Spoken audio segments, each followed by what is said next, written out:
Hey everyone, today we are taking a really hard look at a concept that absolutely dominates the fitness world. You know the one, the no days off mentality.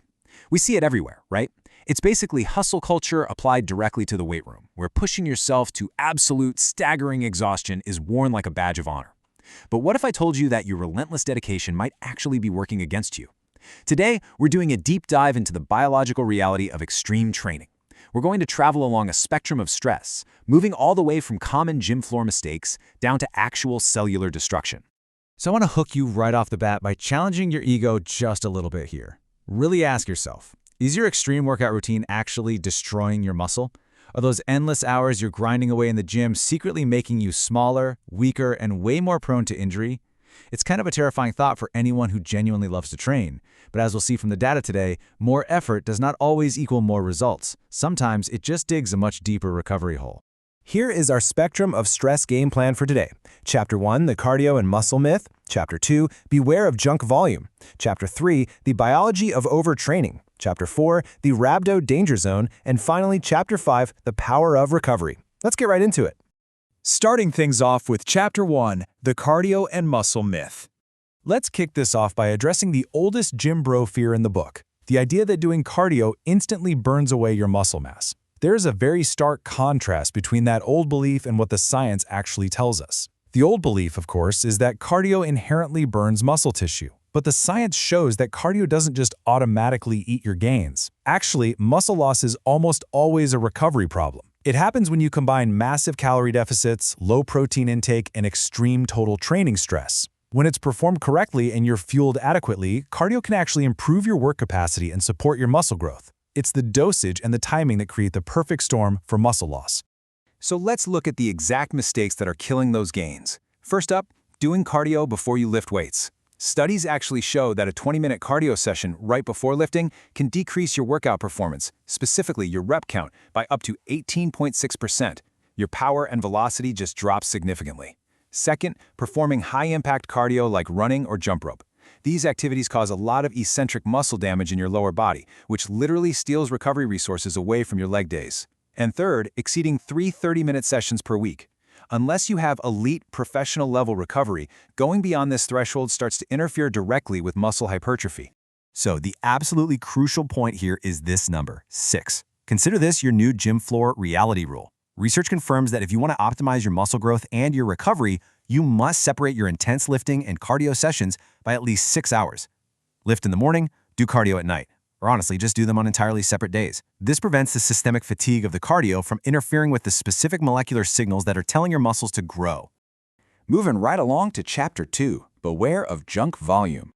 Okay, we are scaling up the stress spectrum now to look at what happens when you just do too many sets in the weight room.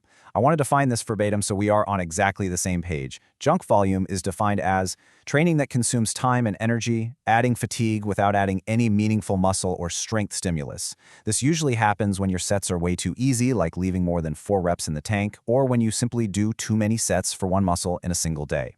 Pushing past your body's productive limits doesn't magically create a louder signal for growth, it just creates a massive deficit that you now have to recover from. There is a strict biological ceiling effect to your training. If we look at these 3 volume thresholds, you have your minimum effective volume, or MEV. That's just enough to make you grow. Then there's the maximum adaptive volume, or MAV, which is your absolute sweet spot for optimal gains. But then you hit the maximum recoverable volume, the MRV. This is the absolute upper limit of what your body can actually recover from. Exceeding your MRV directly leads to junk volume. Your body literally stops adapting and just starts breaking down. Let's apply this deep science directly to your next workout. The gym floor reality is that you should cap your training at 6 to 8 hard sets per muscle group per session. Human physiology has a per-session ceiling. Think about it. If you complete 10 sets when only 6 were actually productive, you are not getting 67% more growth. You are just guaranteeing 67% more fatigue. And trust me, that fatigue will haunt your next workout. Which naturally brings us to Chapter 3, the biology of overtraining. So what is actually happening inside your body when you consistently ignore those volume limits and just train yourself into the ground week after week? This training continuum shows the very dangerous progression of training stress, and it's based on a joint consensus from top sports science colleges. On the left, we have acute fatigue. That's that normal, healthy tiredness after a good workout that you bounce back from in a day or two. But as you push the overload without resting, you drift to the right. You move into functional overreaching, then non-functional overreaching, and finally into overtraining syndrome, where your performance actively decreases and recovery can literally take months. Let's slow down for a second and look at the exact definition of this term, because this is the critical breaking point. Non-functional overreaching is an abnormal training response causing stagnation or decreased performance that requires weeks to months of recovery. This is the exact moment the delicate balance between training stress and adequate recovery is entirely destroyed. You're in there doing more work, but you are actively getting weaker. And this is exactly why that balance gets destroyed. This incredibly detailed diagram comes from genetic studies on zebrafish and rats that were subjected to excessive exercise. When you train excessively, you aren't just making your muscles tired, you are fundamentally changing their gene expression. Overtraining actively downregulates the mTOR pathway, which, if you don't know, is the primary driver of protein synthesis and muscle growth in your body. Let me detail this step-by-step biological destruction for you just so you can see that muscle wasting is not a myth, it is real. Step 1. Excessive training inhibits the IGF-PI3K signaling. Basically, the body's signal to build muscle is switched completely off. Step 2. The extreme stress and energy depletion activates what's called the FOXO signaling pathway.